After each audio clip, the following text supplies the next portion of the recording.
From Rialto, California, Mark Flores discusses Retro Collecting 101 on his 2 cents with the Sega Saturn and Sega CD-based games. Here's your host, Mark Flores.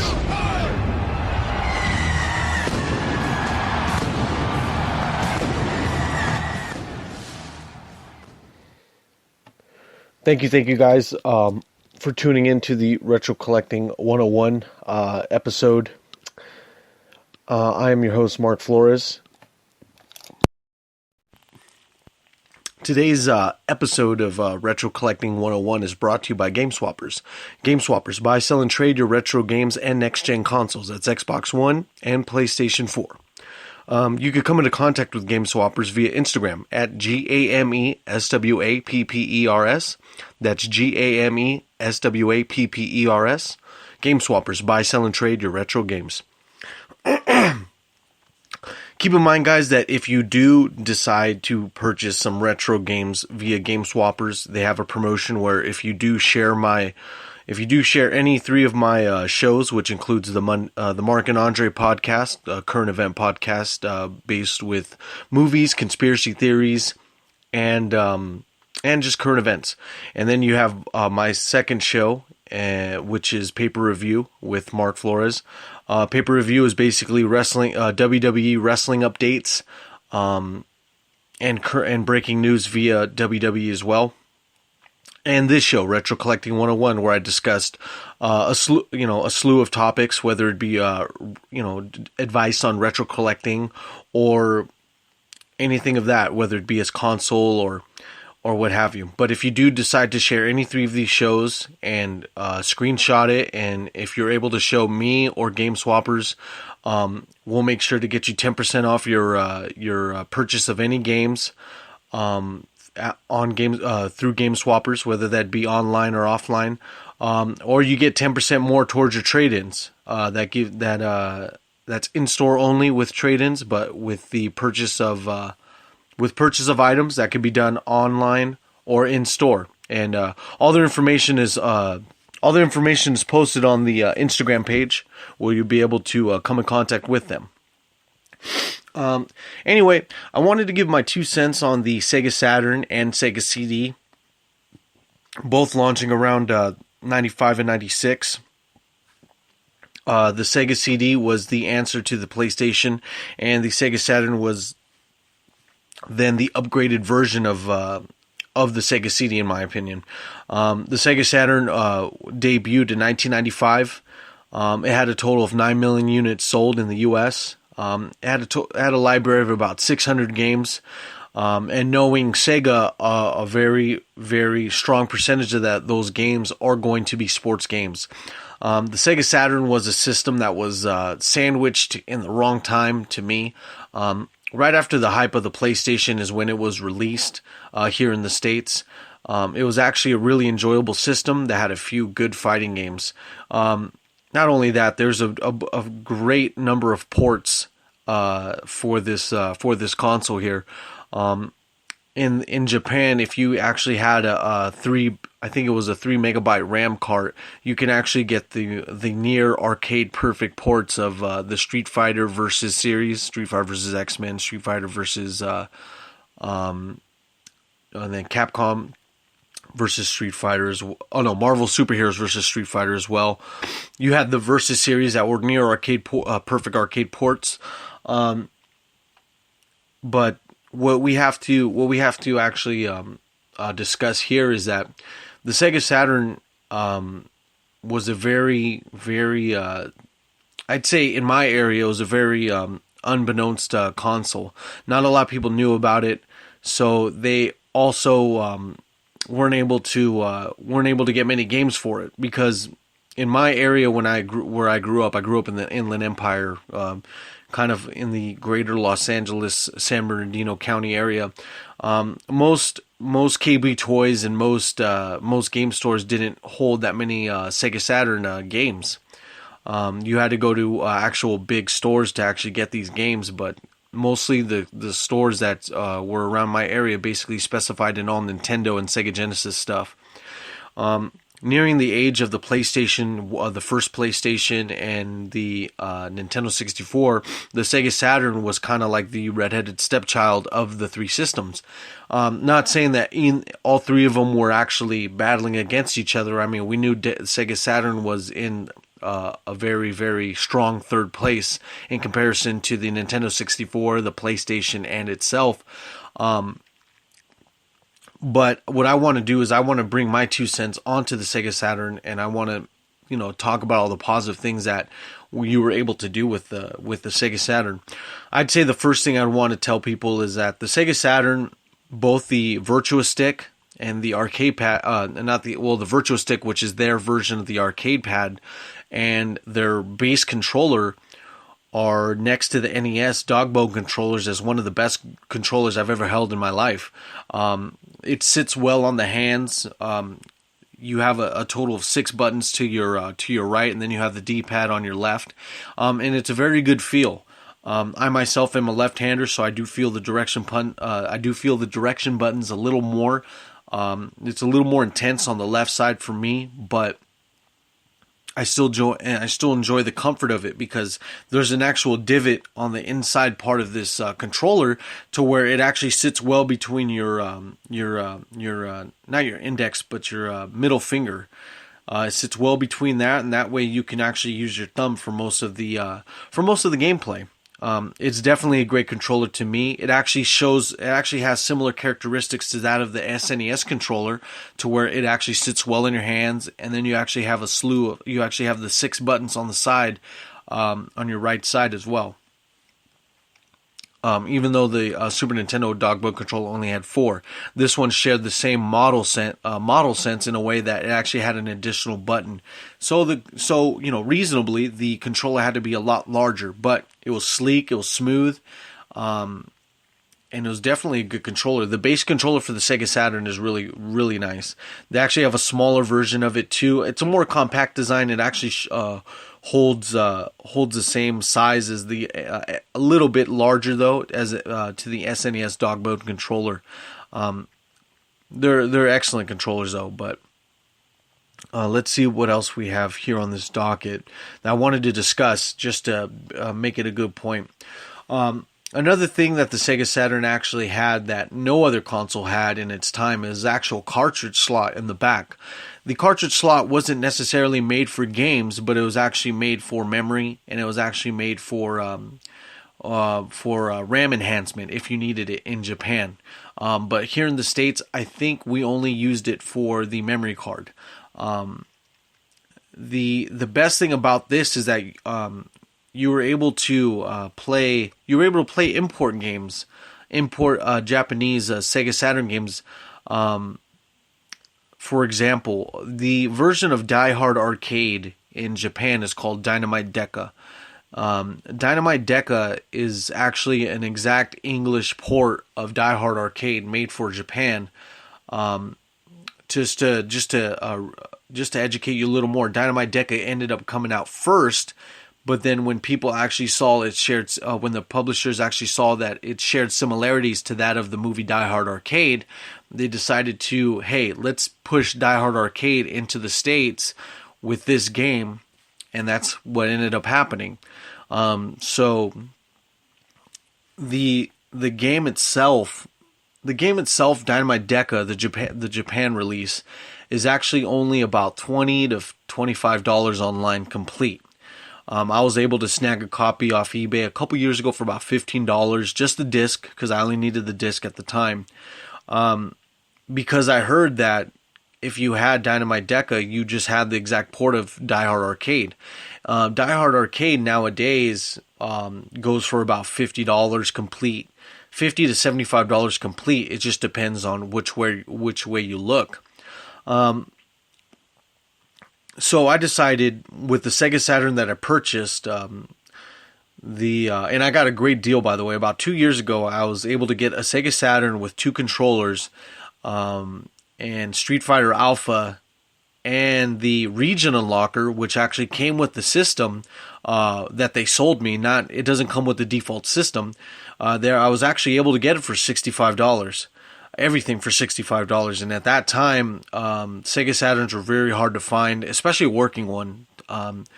Disc-based, older disc-based games, if they're not the PlayStation, they're really hard to work up, like the Atari Jaguar or the Sega CD. So definitely make sure you test out your Sega Saturns as well before you end up purchasing one. Let me see. So what I ended up doing is actually getting Dynamite Deca, but I was able to use the region unlocker for the Sega Dreamcast because I had that cartridge slot in the back. This cartridge slot, I think, was really innovative as far as adaptable memory. You could see where a lot of people got the idea to actually have a memory slot for the next couple of games. Not that the Sega Saturn was actually the one to actually take it to the next level, but it just shows you another idea where to put it on the console. You can have your base components in the front and then have the slot in the back. What would really have taken the Sega Saturn over the top was that if it actually had the cartridge slot designated for memory, region unlocking, and it actually would have it would actually benefit if it would have an adapter to play Sega 32X and Genesis games. That would have honestly taken the game to the not the game but the system. It would actually take the system to the next level, because a lot of people in the mid 90s were looking for games to play for consoles that actually had retroactive gameplay, which you could play the games of the previous consoles before it. Example is the PlayStation 2 to play PlayStation 1 games. The PlayStation 3 generation, the first generation system, was actually able to play the first gen and the second iteration of the PlayStation as well, PS1 and PS2. Same thing. But yes, to get back to a point, it was really innovative for them to actually have a RAM slot and a memory slot in the back of behind the disc player. I thought that was very innovative for its time, and I think that the Sega Saturn was really pivotal when it came to new designs. It looked very sleek. The design of a Sega Saturn is very sleek, as a matter of fact. I myself never owned a Sega Saturn when I was a kid, but because I was always interested in this console that I never had, it actually became the third console I ended up collecting for.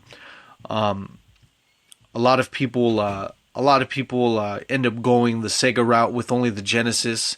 They only end up going the Sega route with the Dreamcast. But in my journey with the retro collecting, I was able to see that the Sega Saturn to me was actually a good console. I looked at the games that they had. I liked Daytona USA on the arcade, so I made sure to get that. I like all the iterations of Doom, whether it be on the SNES, whether it be on the PlayStation, whether it be on the Sega Saturn or the PC. So I ended up collecting that as well. And one thing they actually had above all else, I mean, I know that PlayStation had the Tekken series, but Virtua Fighter, Fighting Vipers, Fighters Mega Mix. The Fighters Mega Mix is actually a good game because it actually combined the fighters from Last Bronx and Fighting Vipers. So they actually had their own Sega licensed characters combined to one game, which I thought was pretty cool. One other thing to note is that some of the games like Nights into Dreams have become so iconic that a lot of people are collecting the Sega Saturn just for that game. Nights into Dreams, I remember playing this demo of Nights into Dreams at not a Toys R Us, but it was at Target. And man, this game was just epic to me because it was something I've never seen before. You actually control this character that looks like a jester, a court jester, and you're able to fly around into this world that's kind of like 3D. Well, at my time, before I was a lot more educated, I thought that was 3D, but it was actually a merger of 2.5D, which basically is kind of like you're on rails to where you can actually do everything you can inside that designated world, but everything adjusts accordingly. The world rotates in like a cylinder. instead of being open world, it's actually cylindrical. The whole world itself is cylindrical, where you're able to, everything just rotates before you get to it to give it the effect that it's actually coming towards you, like if it were a 3D game. Another game that exemplifies 2.5D very well is the game Pandemonium for PlayStation. But we're not getting into that tonight. But Nights into Dreams is one of those iconic games that actually make people want to get the Sega Saturn so bad. The Sega Saturn was definitely held in interest to me because it was one of those consoles, like to get to a point, it was one of those consoles that I'd never had when I was little, but I wanted to make sure that if there was a console that I wanted to get that I didn't have beforehand, it wasn't going to be the 32X, it wasn't going to be the PlayStation, because I already had a PlayStation 2. It was going to be Sega Saturn's redheaded stepchild, which is the Sega Saturn, because I do remember playing a few good games on that console, which is why I ended up getting it. To those that are interested into getting some good Sega Saturn titles, I do recommend a few. I do recommend Fighters Mega Mix. I do recommend Last Bronx, Loaded, Daytona USA. I think it's called Night Watchers. That's the Darkstalkers game that they have. And then the Panzer Dragoon series is a very good on-rail shooter, kind of like an RPG as well, because you do control this dragon that you fly on top of, and then you actually have to defeat a bunch of enemies in the air, which is kind of like it has the polygon similarities to that of a Star Fox, but a little different because, the Sega Saturn is a little dated than the Nintendo 64, because the Nintendo 64 was actually able to take it to a different level, because the Sega Saturn itself was a 32-bit console. Had a lot of processors, had a lot of different game engine chips in it as well. But the Nintendo 64 was able to fine-tune everything, and that's why everyone talks about Star Fox a lot more than they do talk about Panzer Dragoon.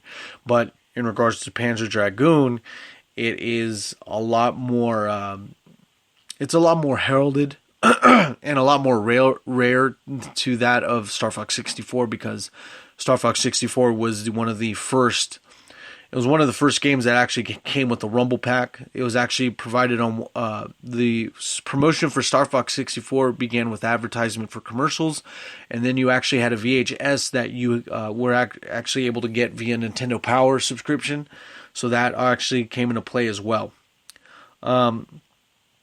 Be sure to check the prices on some of these games.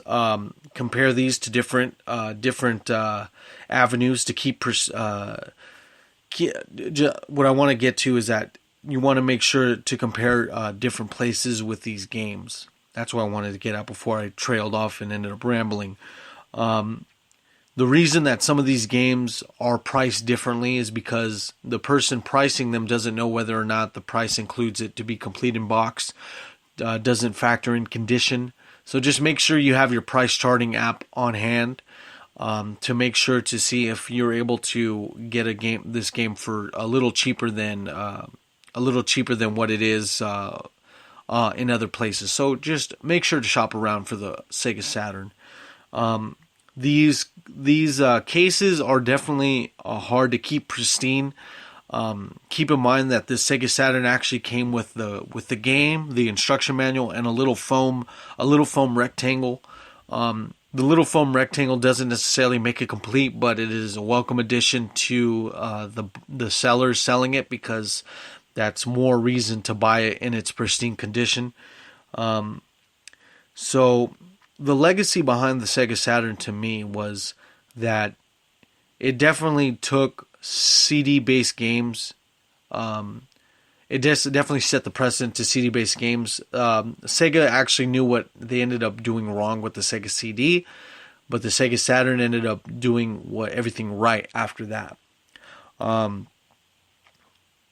I think that the Sega Dreamcast had a lot to learn from the Sega Saturn, and that's why we still like to talk about the Sega Dreamcast, even though One of its issues is that they didn't learn from the former into being adaptable with not retroactive gameplay like playing the actual preceding consoles before it, but I'm talking in the sense of the Sega Dreamcast should have taken notes from PlayStation and should have taken notes from the Xbox as well, into the fact that it should have had a DVD player with it. That's what the Sega Dreamcast needed to do. But like its predecessor, the Sega Saturn, it didn't learn to keep up with competition in that regard. The little things count, ladies and gentlemen. As you know, backwards compatibility is very important when it comes to purchasing a console to some people, and it actually holds a strong demographic to some. So just make sure you keep that in mind when you actually shop around. Is that it doesn't hurt to actually have a retroactive console to play around with as well. I'll keep my opinion on the Sega CD short because I don't want to get into a negative sprawl about it and just start spewing out things about it that I don't like. I have a CDX. I have a Sega CDX. The CDX plays both the Sega CD and the Sega Genesis cartridges, but I use my Sega CDX to only play Sega Genesis games. There's not a bunch of Sega CD games that I do enjoy. There's not a lot of fighting games that I do enjoy. I wish I had Final Fight for the Sega CD, just because of the fact that you're actually able to select a different player other than Guy. You're actually able to select Cody, the same Cody from the Street Fighter series of present day. The Sega CD messed up by trying to be so innovative with their actual compressed videos, is that they actually ended up shooting themselves in the foot because they actually centralized a majority of the games based on this compressed videos. And then you actually have these games like, I think it was not Fighter's Destiny. They had this, the Scottie Pippen basketball game. You had a bunch of other games where it was kind of like, what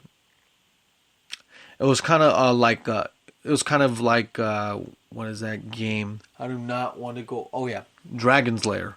It was like Dragon's Lair, where you actually have an actual video playing in the for the game, and then you actually have directional buttons to actually make the next move. And if you do the next move incorrect, the game over screen would come up.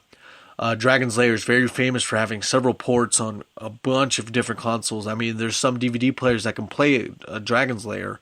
They even have a Dragon's Lair game DVD that you can play. But the full motion video stuff, that's where the Sega CD ended up shooting itself in the foot. And I'm glad they actually changed to what we all know now as the Sega Saturn, because that wasn't going to happen on any other console ever again. Sega knew by the numbers of how many consoles that they sold that they had actually screwed up really bad in terms of sales, and in terms of this idea that everything was going to be in compressed full motion video. It did actually, pioneer some things, but for a game to be centralized on full motion video isn't where people want to be at, because the replayability on these games is very low, because you do already know the expectations of every move that you do after you beat it the first time, and that the experience isn't immersive. And what I mean by that is that you're not able to take a character in a polygon world. You're not able to take the character from a full motion video world, versus you're not able to take them more to heart, because you see them more like you. You see them share similar characteristics because they are human. Characters in an actual polygon world, you're actually able to take more to heart, because these guys are not like you, and you feel more immersed into their world because of that. So that's where I want to get to, and that's where I want to end on my very brief episode of Retro Collecting 101. But I do want to thank you guys for hearing me out when it comes to Retro Collecting 101. I do take these segments I do very seriously. I do like talking about video games. if you guys do see me at Game Swappers, be sure to say hi. I mean, Game Swappers is also having their 2-year anniversary on May 1st. So be sure to see me there on Sunday. I'll be there helping out during the later part of the evening. So if you have any questions, be sure to let me know. If you have any questions about any of my podcasts, be sure to let me know. I'll be happy to answer them. I do enjoy a good conversation while working, so definitely stop by. We're going to have trades. We're going to have people purchasing games here and there, so just make sure you're there for all the fun and excitement. That is Retro Collecting 101. Other than that, you guys have a good night, and I want to thank you guys for tuning in. Thank you.